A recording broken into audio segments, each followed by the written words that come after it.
절망의 감옥에서 빠져나오라는 제목으로 함께 은혜를 나누겠습니다.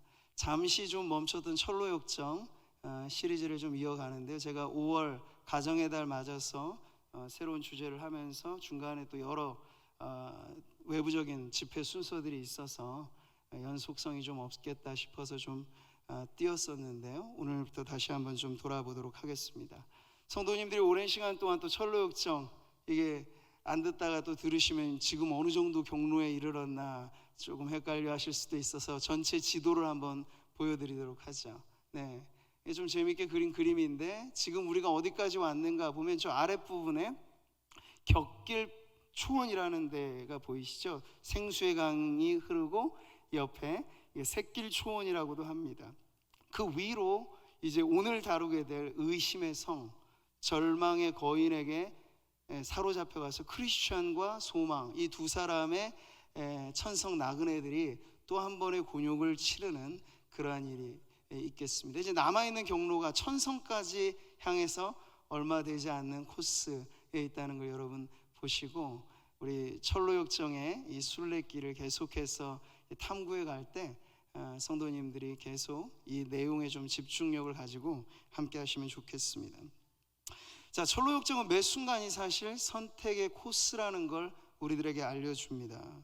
선택의 기로에 설 때 중요한 건 눈에 보기에 좋은 길을 선택하면 낭패를 당한다, 이런 거예요. 매번 크리스천이 쓰러지고 넘어지게 되는 그 문제가 바로 거기서 발생한다는 걸 알 수 있죠. 우리도 마찬가지입니다. 선택의 문제는 성도님들의 매일의 삶에 사실 찾아오는 고민거리이기도 하죠. 그럴 때 여러분, 선택은 어떻게 할 수 있겠습니까? 내 마음대로 하면 되죠. 이게 제일 편한 선택이겠습니다만 선택에는 기준이 있어야 됩니다. 기준. 그러니까 선택의 기준을 무엇으로 붙잡는가? 성도들은 신앙이 그 기준일 텐데, 신앙이 없는 사람들은 합리적인 이성, 절대 다수의 의견, 이런 것들이 사실은 중요한 선택의 기준이 되겠죠. 근데 천성 나그네로서 우리들에게 가장 중요한 선택의 기준이 있으니 그것은 하나님의 말씀입니다. 아멘이신가요? 자, 어제가 제 73주년 제헌절이었죠. 네, 이 제헌절은 헌법이 제정 공포된 것을 기념하는 그 날이기도 한데요, 한 나라가 질서 있게 다스려진다는 건 법 위에 사람 없도록 하는 것, 법은 법 앞에 만인이 평등하다라고 하는 원칙에 따라서 법치가 제대로 적용되어지는 나라가 아주 질서 있는 나라로 다스려지게 되는 것이죠. 자, 우리에게 있어서는 하나님의 말씀이 곧 법입니다. 네. 구약과 신약의 이 모든 말씀은 교양적인 이야기가 아니에요. 우리가 이대로 살아야 된다라고 하는 캐논, 성경을 캐논이라고 말할 때 그건 줄자를 의미합니다. 기준을 주시는 거죠. 그러니까 여전히 오늘날을 살아가는 우리들에게도 10계명이라고 하는 중요한 10가지 계명은 옛 시대에만 적용되는 게 아니고 오늘 살아가는 우리들에게도 매우 중요한 기준이 되는 말씀이라는 거죠. 그래서 하나님의 말씀을 기준으로 순종의 걸음을 내딛는 것, 이것이 선택의 기로 앞에 낭패를 당하지 않고 돌아보며 후회하지 않는 합당한 선택이 될 것입니다. 자, 오늘 철로역정은 또 한번 샛길에서 다시 정로로 돌아오는 과정에서 어려움을 겪는 크리스천과 소망의 이야기를 통해서 우리가 어떻게 공경에서 빠져나오는, 또 절망의 감옥이라고 할 만큼 오늘 보이지 않는 창살 아래 갇혀 살아가는 수많은 인생들에게 어떤 기준을 가지고 살아가야 할지에 대한 말씀을 함께 나누겠습니다. 자, 첫 번째, 철로역정을 보면요, 크리스천이 늘 비슷한 패턴이 보여요. 깊은 잠에 빠질 때 공경에 처하게 된다. 묘하게 그런 문제가 겹치게 됩니다. 잠에 드는 걸 하나의 비유와 상징으로 두기도 한 거죠. 성경의 말씀도 이렇게 말합니다. 나의 눈을 밝히소서, 두렵건대 내가 사망의 잠을 잘까 하오며. 여기 사망의 잠이라고 하는 것, 주님의 말씀에 눈 어두워 보지 못하면 우리의 영혼도 이내 이와 같은 깊은 잠에 빠질 수 있다는 거죠. 잠든 사람 사리분별을 할까요? 속수무책입니다. 밖에서 무슨 일이 일어나도 잠들어 있으면 모르는 거죠. 마찬가지로 성도들이 영적인 잠에 빠지게 되면 하나님이 우리를 향하여 원하시는 바 그 뜻을 알 길이 없고, 그러니 우리의 인생길도 오리무중처럼 제대로 하나님의 인도하심의 길을 쫓아가지 못하는 거죠. 자, 이들이 지금 잠에 빠지면서 벌어지게 된 문제가 오늘 철로역정에 이렇게 기록됩니다. 같이 읽어보시죠. 그들은 너무 지친 나머지 잠이 들고 말았다. 한편 그곳에서 그리 멀지 않은 곳에 절망의 거인이 다스리는 의심의 성이 있었다. 두 사람이 잠든 쉼터는 그 거인의 땅이었다. 그러니까 자기들이 어디에 지금 잠들어 있는지조차 모른 채 그저 지쳐 쓰러져 있는 그 사람들의 모습이 이내 의심의 성, 그 성의 주인 노릇하고 있는 절망의 거인에게 붙들려가는 빌미를 제공해 주는 그런 내용이죠. 이들은 절망의 거인에 붙잡혀 컴컴한 지하 감옥에 갇히는 신세가 되었습니다. 필그림 하우스에 나오는 이 모형이 그걸 잘 보여주는데요, 저기 보시면 아주 거대하리 많지, 이 절망을 이렇게 묘사하는 거예요. 절망은 우리가 싸우기에 쉬운 대상이 아니라는 걸 보여주는 거죠. 거인의 형상으로 보여주고, 그 안에 저 창살 안에 갇혀있는 죄수의 신분이 된 것처럼 절망에 사로잡힌 인생은 옴짝달싹 하지 못하는 그러한 감옥에 갇힌 신세다라고 하는 걸 이렇게 극적으로 보여주는 겁니다. 자, 이렇게 고초를 당하면서 절망의 아내가 여기 또 등장하는데, 이름이 자신없음이라는 이름의 아내가 함께 등장을 해서 크리스천과 소망을 핍박합니다. 매일같이 구타하고 먹을 것 주지 않고 잠도 재우지 않고, 이 절망에 빠진 사람들의 특징이 사실 이렇잖아요. 식음을 전폐하고 불면의 밤을 고생하며 보내고 하는 이런 문제들이 그대로 이들에게 적용되고요. 급기야는 이 절망과 자신없음 부부가 합작해서 두 사람을 자살 충동에 이르도록 그렇게 이끌어가는 내용까지가 나옵니다. 그 내용인데요, 같이 읽어보시죠.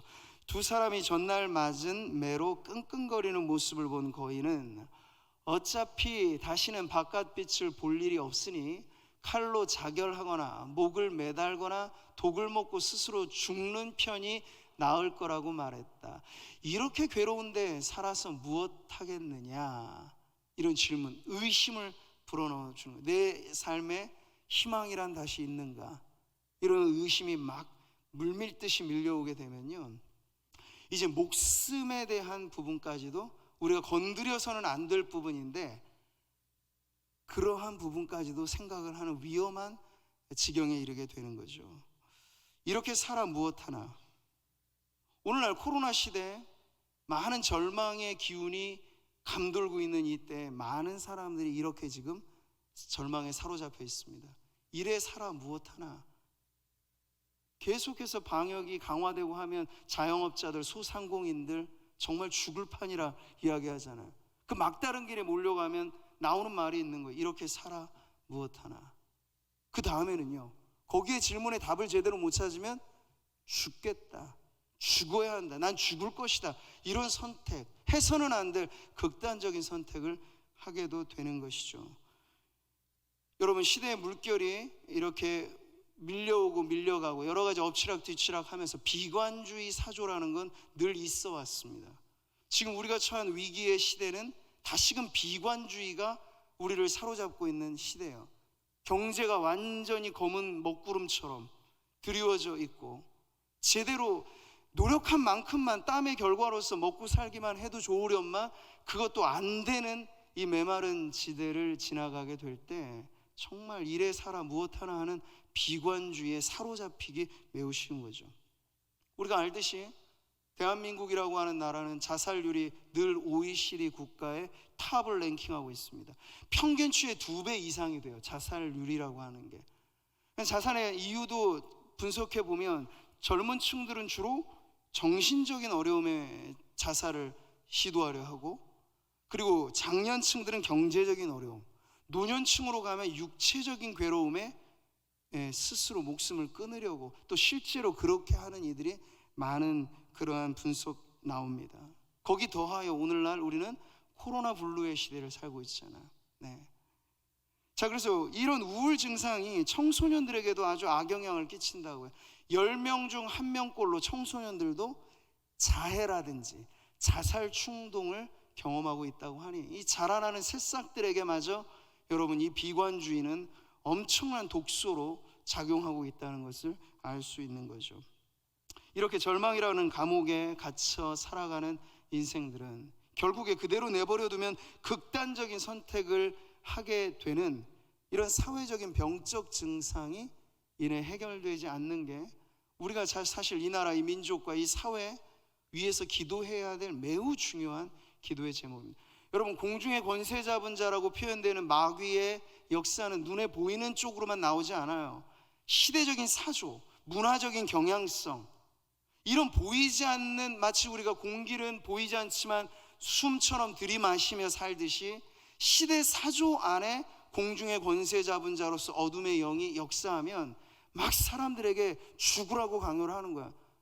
예전에 락 문화가, 헤비메탈이 막 이렇게 젊은이들에게 광분을 일으킬 때 그 음악을 가만히 들어보면 자기도 모르게 막 죽고 싶은 마음이 막 들게 되는 거죠. 그러니까 문화의 영역을 통해서도 마귀는 얼마든지 강력한 마술을 내뻗어서 사람들을 절망의 감옥에 가둬두고 끔찍한 결과를 만들어내려고 지금도 노력하고 있다는 겁니다. 자, 이럴 때 우리가 분명 짚고 넘어가야 될 질문, 오늘 철로 역정이 다루고 있는 이 문제에서 과연 죽음은 인간의 선택의 문제인가 하는 것을 물어보아야 하겠습니다. 자, 오늘 시편을 쓴 다윗 자신도 이런 깊은 절망을 경험했더랬어요. 오늘 시편은 바로 그러한 경험 속에 우러나온 시입니다. 3절을 보시죠. 원수가 내 영혼을 핍박하며 내 생명을 땅에 엎어서 나로 죽은 지 오랜 자 같이 나를 암흑 속에 두었나이다. 이게 그저 상징적인 언어만이 아니고, 비유적인 언어만이 아니고, 이 다윗의 인생 경험이 이 안에 있어요. 그의 생을 우리가 보면 전반부에는 사울의 살기 등등한 위협에 정말 죽을 고생을 하고, 이제 왕이 돼서 천하태평을 누리게 될 즈음에는 그 몸에 낳은 압살롬이 말이죠, 반역을 일으켜서 그보다 더 끔찍한 그런 일을 겪게 하였던, 다윗의 인생의 전반부나 후반부나 이러한 큰 어려움과 시련이 있었다는 걸 우리는 알고 있습니다. 그러니 그 안에 우러나오는 이 절망의 고통은 이런 시로 표현되는 거예요. 그러므로 내 심령이 속에서 상하며 내 마음이 내 속에서 참담하리이다. 이게 절망을 노래하는 시거든요. 내 마음이 정말 죽을 지경입니다. 우리가 수요일마다 살펴보고 있었던 욥기도 그렇죠. 막다른 골목에 이르르면 사람은 죽을 마음을 가져요. 무서운 일입니다. 왜? 삶에서 소망이 안 보이니까. 끝인가 보다 하면 욥같이 경건한 성도도 자기가 태어난 날을 저주하면서부터 죽기를 하나님 앞에 구하고 있어요. 엘리야 같은 엄청난 능력의 선지자도 이세벨이라고 하는 여인의 엄포에 여러분 마음의 믿음이 와르르 무너져 버리니까 어때요? 나를 죽여주소서, 죽기를 자청하는 그 모습은 사람을 가리지 않습니다. 이 절망은 그래서 아주 거대한 거인의 형상으로 지금 철로역장에 나오고 있는 거예요. 자, 이럴 때 지금 철로역장의 주인공 크리스천도 바로 그 기로에 선 거예요. 내가 이렇게 살아 무엇하나, 매일같이 핍박받고 하나 빛도 들어오지 않는 이 절망의 감옥 속에 내가 살아간다면 과연 나의 인생은 어찌 될까 하면서 정말 죽고 싶은 마음에 고민을 할 때, 그때 말이죠, 그의 동료였던 소망이 크리스천에게 다시 한번 믿음의 말을 건넵니다. 아주 중요한 대목이죠. 소망이 한 말을 우리가 같이 한번 읽어보겠습니다. 우리가 가려는 나라의 주님께서는 살인하지 말라고 말씀하셨어요. 그건 단지 남의 목숨만 빼앗지 말라는 뜻이 아니에요. 스스로 목숨을 끊으라는 거인의 말을 따르는 것이야말로 더더욱 안 될 일이죠. 게다가 다른 사람을 죽이는 것은 그의 육체만을 죽이는 것이지만 스스로 목숨을 끊는 건 육체와 영혼을 둘 다 죽이는 짓이 아닙니까? 이렇게 해서는 안 될 선택을 감히 고민하고 있는 크리스천에게 소망은 일깨워주는 말을 하는 것이죠. 살인에는 두 가지 범주가 있습니다. 타인에 의해서 목숨을 빼앗기는 타살, 그리고 스스로 목숨을 끊는 자살. 이 두 가지죠. 근데 두 가지 모두 다 생명을 빼앗는다는 점에 있어서 성경은 분명히 말합니다. 살인하지 말라. 이건 타인의 생명을 빼앗지 말라는 말씀만이 아니고 스스로 자신의 생명을 끊지 말라고 하는 것을 함께 포함하고 있는 거예요. 여러분, 생명은 타인의 생명도 소중하지만 나 자신의 생명도 소중하거든요. 근데 이런 문제에 있어서 오늘날은 모든 것이 상대화되고 윤리 자체가 보편적으로 그리고 신앙적으로 이해되기보다는 개개인의 상황에 따른 윤리로 퍼져가니까 어떤 경우에 저렇게 죽을 병 걸려서 만약 안락사라고 하는 것을 자기가 선택하는 건 그래도 그 사람에게 대한 마지막 존엄이 아닌가, 이렇게 이야기를 하기도 하고, 원치 않는 임신을 하게 돼서 이것이 모두에게 괴로움이 될 것 같으면 태중에 있는 태아의 생명의 권한은 산모에게 있는 것 아닌가 하면서 낙태를 합법적인 것으로 말하는 그런 시대적인 경향성을 우리는 보고 있는 거죠. 근데 만약 그렇게 개개인으로 윤리를 적용시켜서 이 상황은 딱하니까 어쩔 수 없겠지, 우리가 들어가면 핑계 없는 무덤도 없고 사연 없는 인생 없습니다. 그런데 그렇다 하여서 스스로 목숨을 끊는 것에 대해서 동정심만을 갖게 된다면 여러분, 이 엄청난 살인이라고 하는, 자살이라고 하는 이 끔찍한 죄는 더 독버섯처럼 번지게 될 것입니다. 물론 우리는 사람과 사람 사이에 차마 말로 다 표현할 수 없는 그런 애잔한 문제들이 성도들의 가정에도 사실 있을 수 있어요. 자살의 문제라든지 이런 부분들이 있지만, 그럼에도 불구하고 우리가 절대 기준으로 잡아야 될 하나님의 말씀이 법이 되지 않는 한, 만약 이 목숨을 다루는 문제가 개인의 윤리의 선택 문제로 빠져들게 된다면 우리는 앞으로도 걷잡을 수 없는 이런 문제의 이 소용돌이에 빠지게 될 것입니다. 누군가 죽겠다 마음을 먹고 죽기를 작정할 그때, 그래 당신 사정이 딱하니 어쩔 수 없겠죠 라고 말하는 건 자살 방조죄라고 할 수 있겠습니다. 그런데 이 부분에 있어서 우리가 아주 투철한 기준을 갖는다는 건 뭘까요? 내 생명도, 타인의 생명도, 생명의 주관자는 인간이 아니고 하나님이시다. 여기에 여러분 확고한 기준이 서 있어야 됩니다. 그럼 낙태는 산모의 권리가 아니고 하나님이 그 생명을 주신 이상의 그 아이의 운명, 그 아이의 앞으로의 삶, 그것을 내가 걱정한다고 되지 않아요.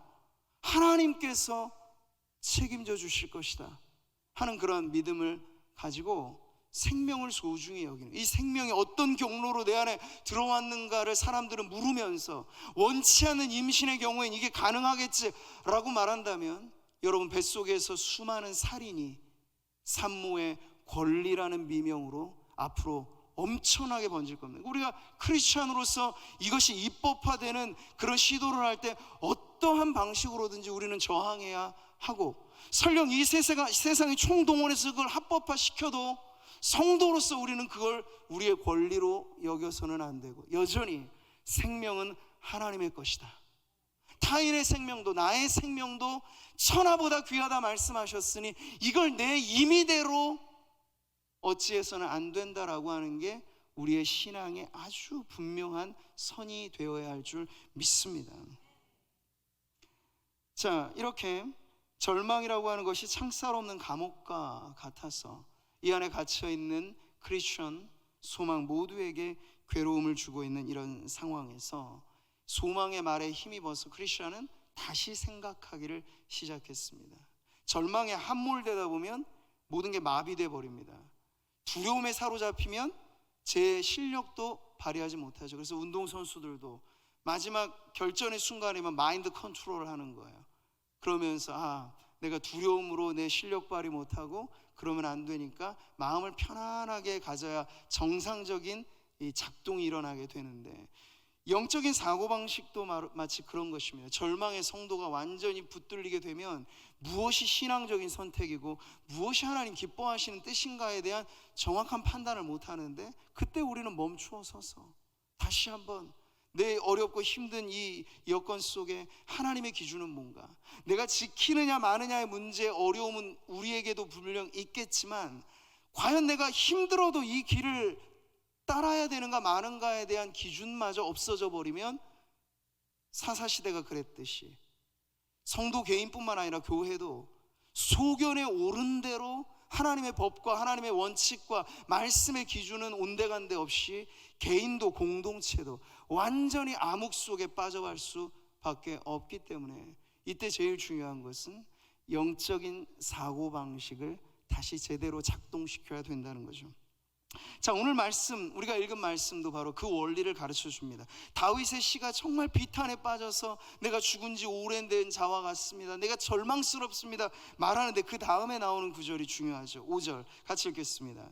내가 옛날을 기억하고 주의 모든 행하신 것을 읊조리며 주의 손이 행하신 일을 생각하고. 그 앞에까지만 해도 여러분, 다윗은 죽을 지경에 이르러서 내가 정말 죽겠다 어성치면서 완전히 절망의 코너에 몰려 있었잖아요. 그런데 그때 역시 다윗은 믿음의 사람으로서의 빛을 이 어둠 속에 발하게 됩니다. 근데 그 내용을 보시면 무엇이 기준이 되죠? 옛적에 주의 행하신 일을 기억해내는 거야. 그리고 내 입술로 절망만 읊조리는 것이 아니라 이제 그 말씀을 읊조리게 되는 거죠. 그리고 그 생각 속에 하나님의 행하신 일들을 다시 한번 가득 들어차게 만드는 것, 여러분 바로 그것입니다. 오늘 크리스천과 소망이 절망의 감옥에서 빠져나오게 되는 가장 결정적인 기회 역시도 이와 같은 원리, 하나님의 행하신 일들을 기억해내면서부터 시작되었다는 걸 우리는 알 수 있습니다. 로마서 말씀을 같이 한번 읽어볼까요? 무엇이든지 전에 기록된 바는 우리의 교훈을 위하여 기록된 것이니 우리로 하여금 인내로 또는 성경의 위로로 소망을 가지게 함이니라. 아멘. 여기 아주 좋은 말씀 표현, 여러분 마음에 꼭 새겨 놓아야 돼. 무슨 위로라고 합니까? 그냥 사람의 위로입니까? 아니죠. 성경의 위로라고 말씀하고 있어요.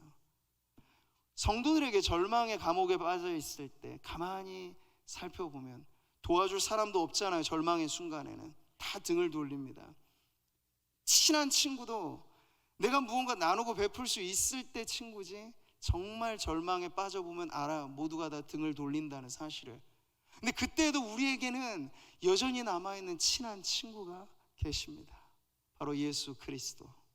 그 말씀을 통해서 어디 가지 않고 임마누엘의 은혜가 절망의 한복판에 있을 때도 말씀과 더불어 우리의 삶에 함께한다는 사실, 이게 바로 성경의 위로이죠. 절망의 감옥 속에서 우리가 빠져나올 때 붙잡아야 될 마스터 키는 바로 이 하나님의 말씀이라고 하는 것을 알게 됩니다. 자, 철로역정의 소망의 한 말을 우리 한 번 더 같이 읽어보겠습니다. 형제님, 당신이 지금까지 얼마나 용감했는지 다 잊었습니까? 천하의 아볼론도 형제를 무너뜨리지 못했어요. 사망의 음침한 골짜기에 가득한 온갖 끔찍한 소리들과 처참한 광경도 형제님을 어쩌지 못하지 않았나요? 형제님이 얼마나 힘들고 두려운 상황을 이겨내며 여기까지 왔는지 기억해 보세요. 기억해 보세요. 절망에 빠진 사람은 이 기억이 증발해 버리는 거예요. 하나님이 이제껏 얼마나 신실한 분이셨는지를 까먹어 버려요. 절망에 당황하고 두려움에 사로잡히게 되면 꼭 그 순간만 우리의 인생의 전부인 것 같은 착각과 오해 속에 빠지게 되죠. 지금 우리의 살아온 생이 있는데, 현재라고 하는 우리의 이 고난의 짧은 구간이 내 인생의 전부면 모를까? 우리는 지금껏 살아온 날 동안에 엄마 뱃속부터 시작해서 지금껏 우리 하나님이 얼마나 신실하게 우리를 이끌어 오셨는지, 아마 우리 성도님들의 생각을 각각도 그러시고요. 저만 생각해봐도 그래. 한 사람이 태어나 작년에 이르고 노년에 이를 때까지 죽을 이 위험은 몇 번은 거치게 됩니다. 저도 어린 시절에 갑자기 나란 돌에 맞아서 완전히 기절해서 죽을 뻔했던 일도 있었고, 또 다른 시절에는 얕은 강인데 거기에 빠져가지고요 정말 접시물에 코 박아도 죽는다는 말을 실감할 정도로 익사 직전에 경험했던 일도 있고요. 다 자라서도 청년들과 함께 선교여행 갔다가 섬전도 갔다가 거기 마지막 이제 선교 마치고 물놀이하는 청년들과 함께 하는 그 시절에 그리 깊지도 않은데 거기 빠져서도 죽을 뻔한 경험도 있었습니다. 그러니까 몇 번의 죽을 고비는 지나왔구나 제가 생각이 드는 거예요. 근데 우리 성도님들도 가만히 생각해 보시면 우리 그런 굽이 다 지나서 여기까지 왔거든요. 근데 하나님은 기막히게도 리빙스턴 선교사님이 한 말처럼 그가 선교지에서 사자에게 물려서 죽을 뻔했던 그 위기에 떨쳐 일어나며 한 말, 사명자는 사명을 이루기까지 절대로 죽지 않습니다. 네, 그게 모든 성도들에게도 적용되는 사실입니다. 여러분이 지금 왜 살고 있습니까? 그냥 목숨줄이 그냥 붙어 있어서? 그건 너무 아니란 생각이죠. 내가 여기 살아야 될 이유가 있기 때문입니다. 우리 바라기는 바울의 고백처럼 우리가 천국과 이 지상에 끼어있는 이 상태에 원하기는 영원한 천국에 빨리 가는 게 우리에게 행복이죠. 근데 남겨두신 이유는 교회를 위하여 남은 고난을 내 몸에 채우기 위해서 바울은 사명을 기준으로 자신의 목숨줄을 붙잡았던 거예요. 성도님들도 마찬가지입니다. 아무리 절망이 우리를 엄습해와도 하나님 나 살려주실 때 살아야 될 이유가 있기 때문에 내가 지금 여기 있다 라고 하면 짙은 절망의 어둠에 빛을 발하는 소망의 탈출구가 바로 거기서 열리게 될 것입니다.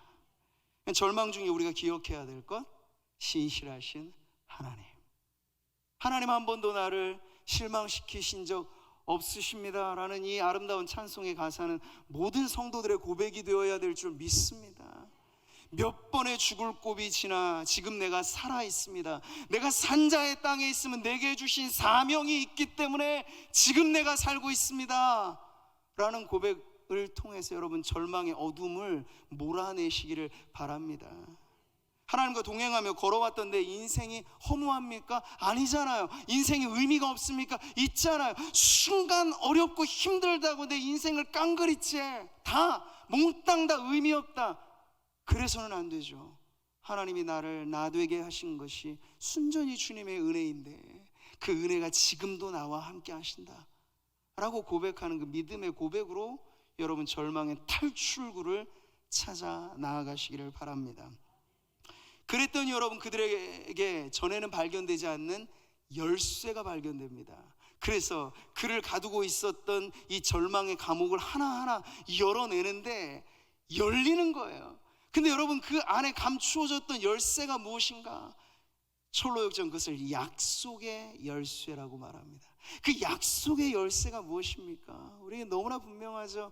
약속의 말씀, 하나님의 언약의 말씀, 신실하신 하나님의 그 말씀인 것이죠. 우리 같이 한번 읽겠습니다. 주의 종에게 하신 말씀을 기억하소서. 주께서 내게 소망을 가지게 하셨나이다. 이 말씀은 나의 고난 중에 위로라. 주의 말씀이 나를 살리셨기 때문이니이다. 아멘. 절망 중에, 고난 중에 우리에게 참된 위로는 성경의 위로라 말씀하셨던 바로 그 말씀에 있습니다.